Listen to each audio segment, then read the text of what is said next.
happens if you wake up one day and you have a question? And the question won't go away. And the question is, what am I supposed to be doing while I'm here?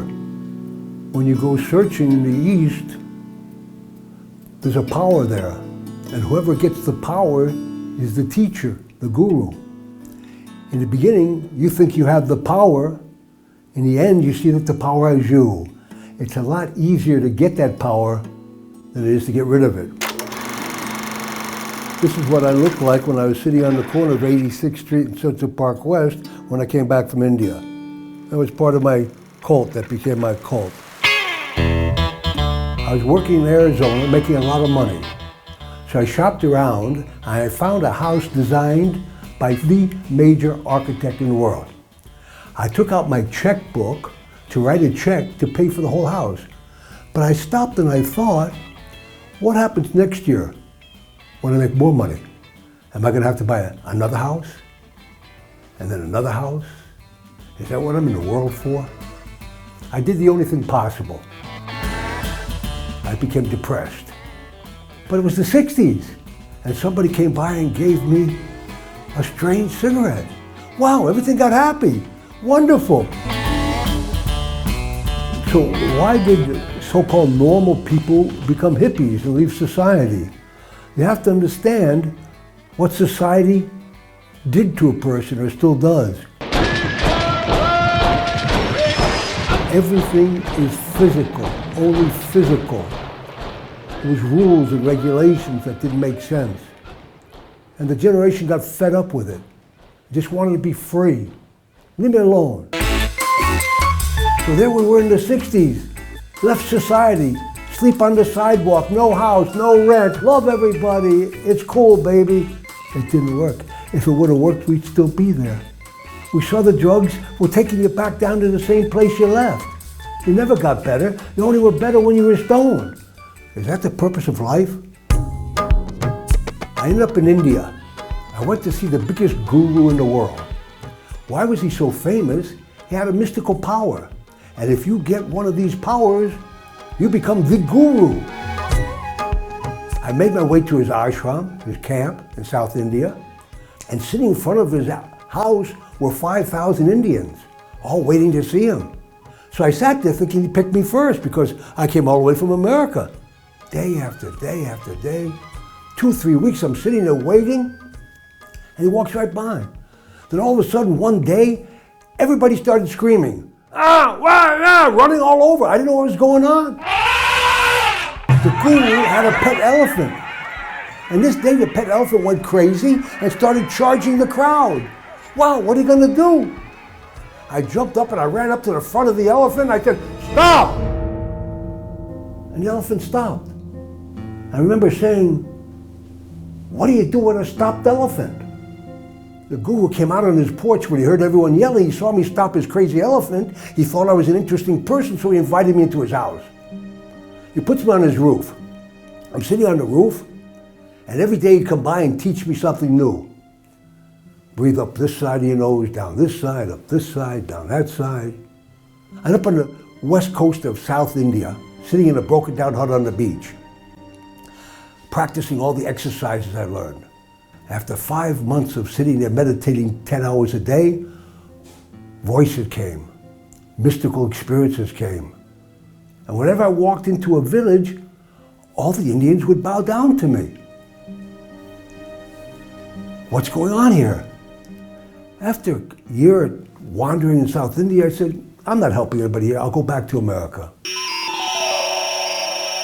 I'm sitting on 86th Street in Central Park West, and hundreds of people come to bow down to me. Allen Ginsberg's laying on his face worshiping me. Ram Dass is washing my feet. Peter Max is painting my picture. 4 television cameras trying to climb over the crowd to get to me and asking, what is this power we feel coming from you? So what was attractive in India to people? They had let go of drugs because they saw that the drugs just went up and down. And then they learned the so-called spiritual practices of the yogis and the sadhus in India. And they also get you high. They also give you a high.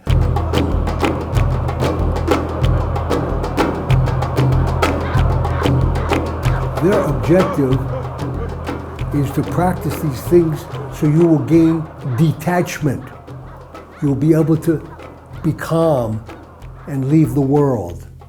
Become isolated, alone, no more desires. And during this trip, I stopped talking.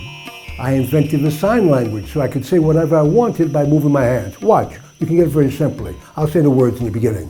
You want to know what I think. Do you understand? Understanding comes easy.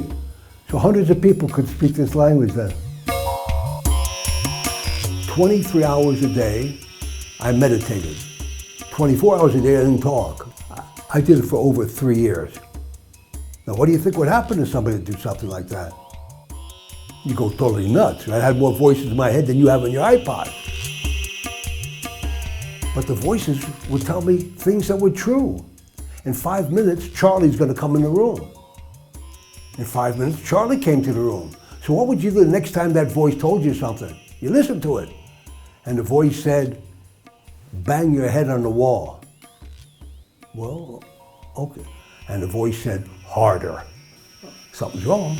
At the same time this was going on, some Christians put notices in my bathhouse about Christian healers. Now these Christian healers had amazing power. They could lay their hands on people in wheelchairs and the people would jump out of the wheelchair. And the healer didn't jump into the wheelchair. So why was I stuck in my chair all those years trying to help the people I was helping? This is the power of God. This is the power of God. This is the power of God. This is the power. I got my driver to drive me every Christian healer I could find. What do you know? I learned how to do that. And I'm walking down the Bowery and I grab a guy. Get up, you're healed. He jumped up and says, I can walk. I haven't walked in weeks. I feel the power. Hallelujah! I went around healing people wherever I was. I ended up on the beach of Maui, Hawaii, walking down the beach, yelling at people to heal them. I'm walking down the beach and I said, I'm as crazy on this trip as I was on the guru trip. But there's one thing they say in their book. You can either try to do the commandments or you can have faith in your religion. I said, I tried their religion, that doesn't work, so I'll try the commandments. So what was I supposed to do? I got on an airplane and I came to Yerushalayim and went to the Kotel. I went and I stood by the Kotel and I prayed like this. All right, Lord, whatever happens, send me just a holy person because whatever he says, I'm going to do. Immediately, a guy came up and said, you want to put on tefillin?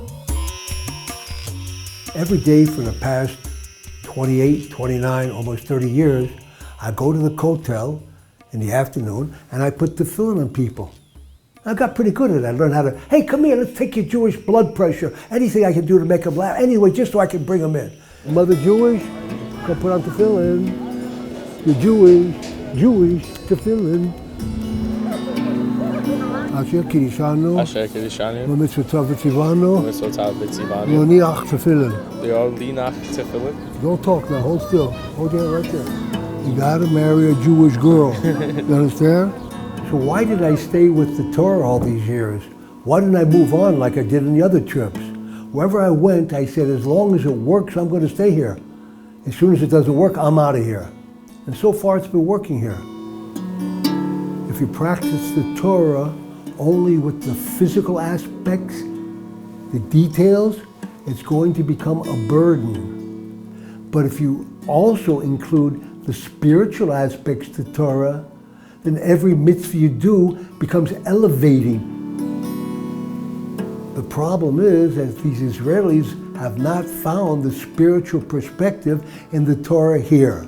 And where do they go? They go to the guru there. And they see, wow, this guy's talking about exciting things. Not like the rabbis who said, you gotta do this and you gotta do that.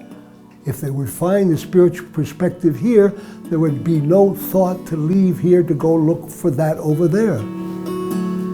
If a person's born in a religious family, in a religious community for generation, they're very content just to do what they're supposed to do, the black hat and the tefillin and the Shabbos, it's enough for them. But for someone who searched around the world, it's not enough, and we need more. We need to see some light. We need to see some experience, some reason and purpose, some reality now.